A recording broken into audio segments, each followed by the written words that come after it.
masih diberi karunia dan kesehatan oleh Yang Maha Kuasa, sehingga kita hari ini bisa berkumpul di tempat yang baik ini dalam rangka penutupan Kongres keempat Tunas Indonesia Raya. Saya pertama ucapkan selamat atas terlaksananya Kongres dengan baik, dengan lancar, dengan dipilihnya pengurus baru. Ini sangat penting kita catat, karena kayaknya ada kebiasaan banyak di organisasi-organisasi kita, kalau kongres-kongres itu sering terjadi ketegangan, ricuh karena ingin jadi pengurus. Terima kasih bahwa di kalangan Gerindra selama sekian belas tahun kita berdiri, semuanya tenang, lancar, memilih pemimpin ya biasa saja, dan justru pemimpin itu adalah pengabdian dan pengorbanan. Saya ingin menyampaikan penghargaan saya atas perjuangan Gerindra, kader-kader Gerindra di mana-mana. Selalu generasi muda adalah generasi yang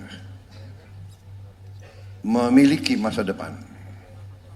Jadi kalau kader-kader masa depan Gerindra memiliki semangat sebagaimana tadi dicerminkan oleh pidato Ketua Umum yang berbentuk khas, berbentuk puisi. Ini aneh juga, ini belum pernah. Saya jarang lihat ada organisasi yang bikin pidato dalam bentuk puisi. Jadi standarnya sangat tinggi.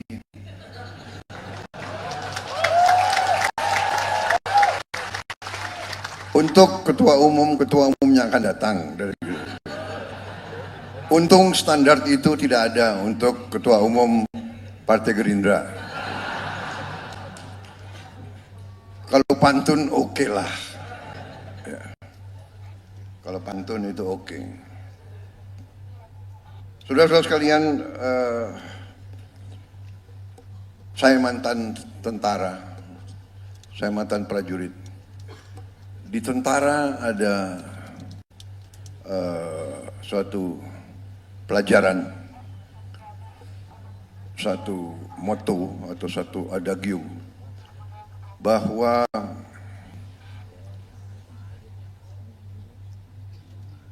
pertempuran, perang itu dimenangkan oleh yang muda. Dan kalau kita lihat pendiri-pendiri bangsa kita, pejuang-pejuang bangsa, rata-rata mereka memimpin sangat muda. Proklamator kita, pendiri bangsa, di usia 20 tahun, 20-an tahun, 30 tahun sudah masuk keluar penjara. Bung Hatta demikian, Panglima Besar TNI waktu dia mimpin seluruh tentara sebagai Panglima Besar, usianya 29 tahun.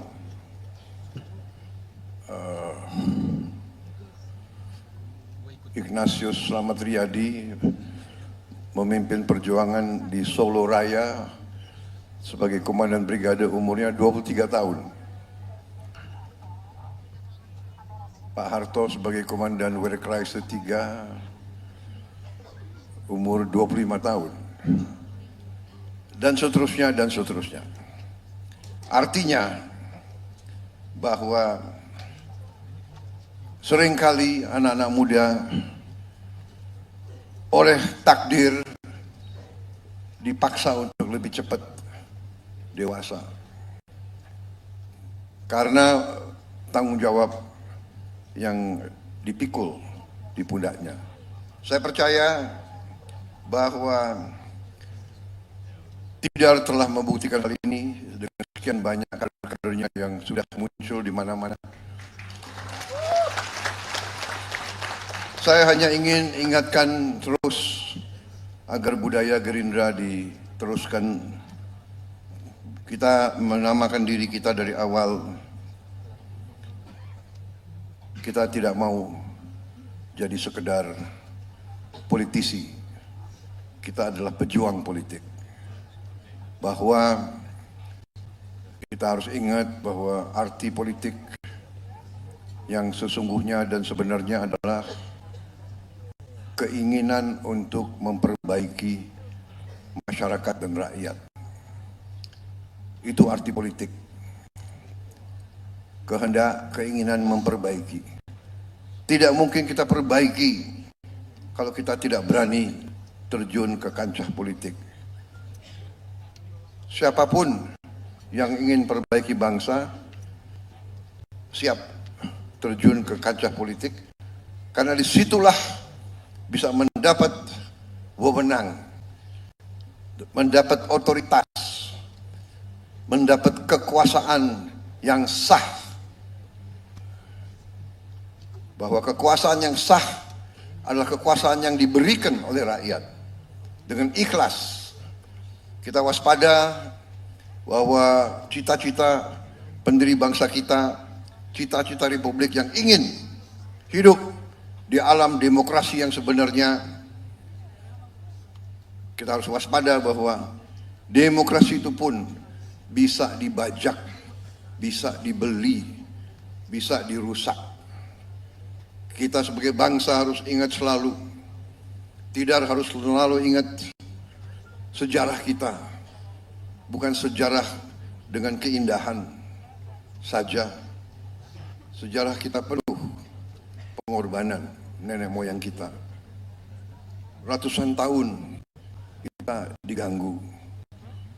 Bergantian negara-negara asing datang ke kita. Portugis, sebelumnya bahkan Mongol, Spanyol, Prancis, Inggris, Belanda, Jepang, sebut saja. Ya. Bukan kita yang ke sana. Mereka ke sini. Kenapa? Mereka dengar ada suatu gugusan pulau yang ternyata begitu kaya. Dari sejak dahulu mereka sudah tahu ini kaya. Ratusan tahun, bahkan ribuan tahun. Dan sampai sekarang mereka terus mengganggu kita. Kita adalah bangsa yang sebetulnya jiwa kita, hakikat kita, DNA kita ini bangsa yang ramah. Kita suka dengan tamu. Benar tidak? Kita kedatangan tamu suka. Ya kan? Nggak diundang nongol kita suka, ya kan? Kita lagi makan, tamu datang nggak diundang, ayo ikut makan, bener nggak? Semua suku saya alami. Saya pernah besar di Barat. Kalau di Barat kamu datang nggak diundang, ya sudah kau duduk aja di situ. Saya makan di sini. Budaya lain-lain. Kita ramah, tapi keramahan kita sering disalahgunakan oleh bangsa-bangsa lain. Kebaikan bangsa Indonesia sering dianggap kelemahan. Saudara-saudara, saya tidak mau mengajak kita curiga atau benci sama bangsa asing. Tidak mungkin. Kita harus belajar. Tapi kita harus sadar bahwa Indonesia yang demikian besar, demikian kaya, sejarah kita selalu diadu domba, dipecah belah. Suku sama suku, agama sama agama. Kadang-kadang agama yang satu pun dipecah belah. Iya kan? Islam saya lebih baik dari Islam kamu. Saya lebih Islam daripada kamu. Dan yang lain-lain. Saya tidak akan panjang lebar, saudara sudah bosan dengar pidato saya, ya kan?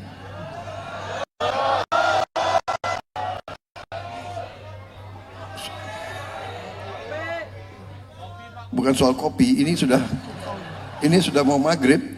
Ya. Untung sudah dekat maghrib, jadi saya nggak usah bayar. Tapi karena diperintah oleh rakyat, saya minum kopi.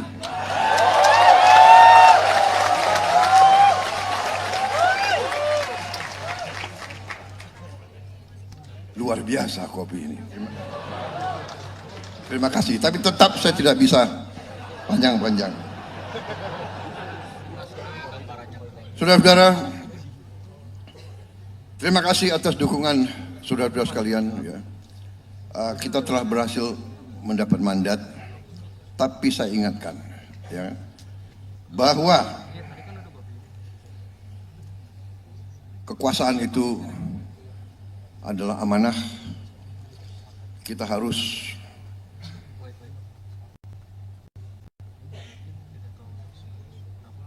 konsekuen, kita harus sesuai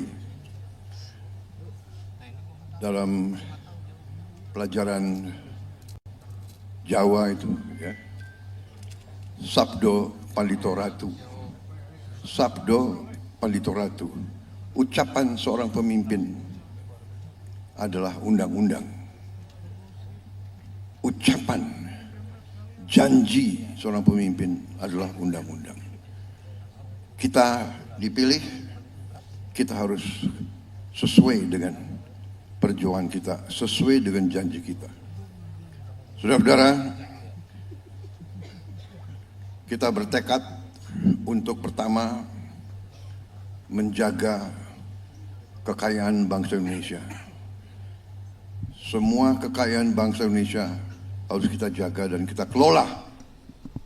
Dan kita harus setia dan berpegang teguh kepada Pancasila dan Undang-Undang Dasar 1945. Kita harus pegang teguh. Kita tidak boleh pilih-pilih. Ayat ini mau kita patuhi, ayat ini pura-pura kita tidak mau baca. Saya percaya dan saya yakin Undang-Undang Dasar 1945 cukup kuat untuk kita menjaga kekayaan bangsa kita. Saudara-saudara sekalian, perjuangan kita, pemerintah yang bersih, kita akan menghadapi tantangan yang berat. Karena kekuatan-kekuatan besar yang suka Indonesia terus dikuasai oleh jaringan-jaringan yang takut terhadap kekuatan Indonesia. Takut Indonesia bisa berdiri di atas kaki kita sendiri. Dari sejak proklamator kita Bung Karno sampai sekarang, mereka tidak ingin Indonesia berdiri di atas kaki kita sendiri. Mereka selalu ingin mencuri dan merampok kekayaan bangsa kita dan segala dalih dan segala teknik. Mereka ingin rusak sendi-sendi kehidupan kita. Mereka mau menyogok hakim-hakim kita, membeli pejabat-pejabat kita di semua eselon, di semua institusi. Tunas Indonesia Raya harus jadi kader-kader yang berani tumbuh dengan kebersihan. Saudara-saudara, jangan menyerah. Jangan menyerah kepada mereka yang ingin pemimpin-pemimpin Indonesia lemah.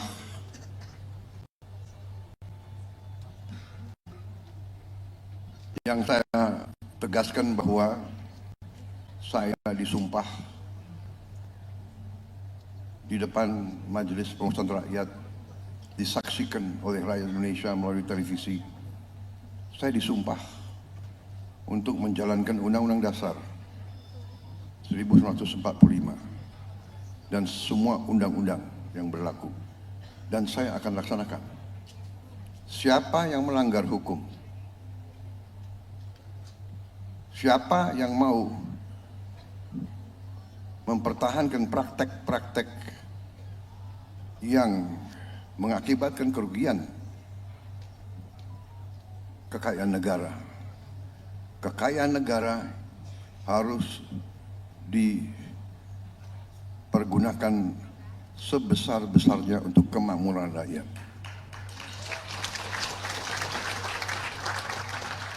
Untuk kesekian kali lagi saya tegaskan, ini sumpah saya, ini tekad saya, dan saya percaya dan saya sudah buktikan dalam 6 bulan pemerintahan yang saya pimpin, kita sudah selamatkan ratusan triliun uang rakyat. Kita sudah selamatkan.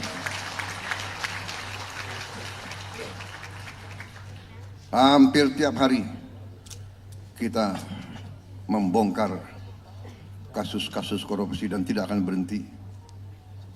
Tidak, kita akan berhenti. Dan saya tahu ada penegak hukum yang diancam. Saya tahu, saya dapat laporan. Ada yang rumahnya didatangi, ada yang mobilnya diikuti, ada yang rumahnya difoto. Kita paham itu. Tapi saya hanya ingin sampaikan, kita tidak gentar. Saya tidak gentar.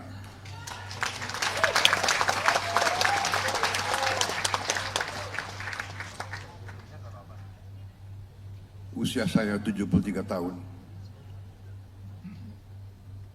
Saya hanya ingin meninggalkan nama baik. Saya akan melaksanakan tugas saya. Saya akan tegakkan keadilan. Saya akan melawan segala bentuk korupsi di Republik ini tanpa pandang bulu.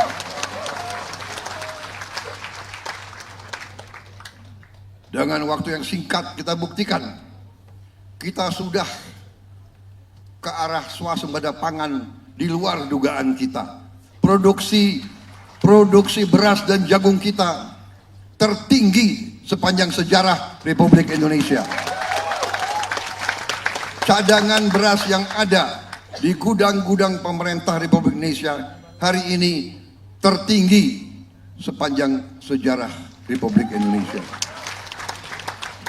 Peningkatan di daerah-daerah produksi rata-rata 10%, di Sumatera Selatan sampai 25% peningkatan produksi beras. Rawa kita rubah menjadi sawah-sawah. Tanah-tanah tandus kita akan buat tanah-tanah yang subur. Saudara-saudara sekalian, masa depan kita cerah. Walaupun ada yang ingin mencitrakan seolah-olah masa depan kita tidak baik. Kita hadapi banyak tantangan, kita hadapi banyak kesulitan, tetapi kekuatan kita besar asal kita bertekad memiliki pemerintah yang bersih, yang bebas dari korupsi. Kita akan kuat. Saudara-saudara sekalian, kita sudah canangkan, kita akan menurunkan kemiskinan, kita akan mengurangi kemiskinan, dan kita akan menghilangkan kelaparan dari Republik Indonesia. Saudara-saudara sekalian, tadi terima kasih ada yang sebut Prabowo 2 periode. Saya kira saya mau koreksi. Kader-kader muda, saya mau koreksi saudara-saudara. Please, tolong jangan sebut seperti itu. Kita belum 1 tahun menjalankan amanah. Ya. Niat itu silakan disimpan dalam hati.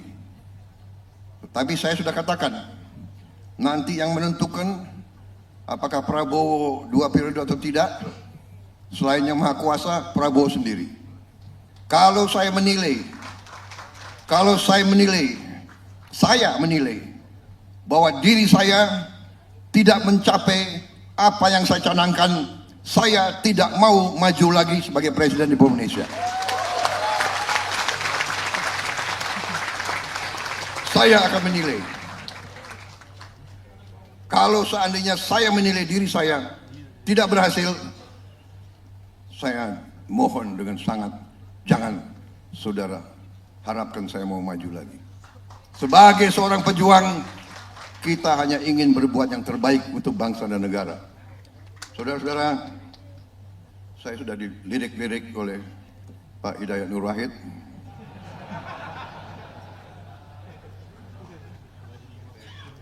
Daripada saya dicatat yang negatif. Wassalamualaikum warahmatullahi wabarakatuh.